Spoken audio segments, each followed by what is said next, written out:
กระแพงมาแดงยังได้อยู่ยังยังนี่ทั้งดูบอลเดี๋ยวนี้แดงมาจังหวะนี้นะประตูของเจ็บใจก็ต้องยิงเพื่อมาได้เหยียบบอลเหยียบบอลตีหน้าประตูจริงๆด้วยยังที่บอลส่งของที่เด้งมาบอลมาแล้วแดงจริงจังนี้นะครับมาได้ตรงนี้ตั้งเหยียบบอลตั้งเหยียบบอลเหยียบบอลที่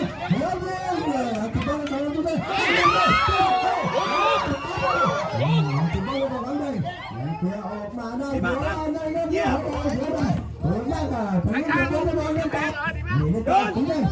หยียบไม่หยุดยังได้ที่กันมึงยังแรงหน่อยได้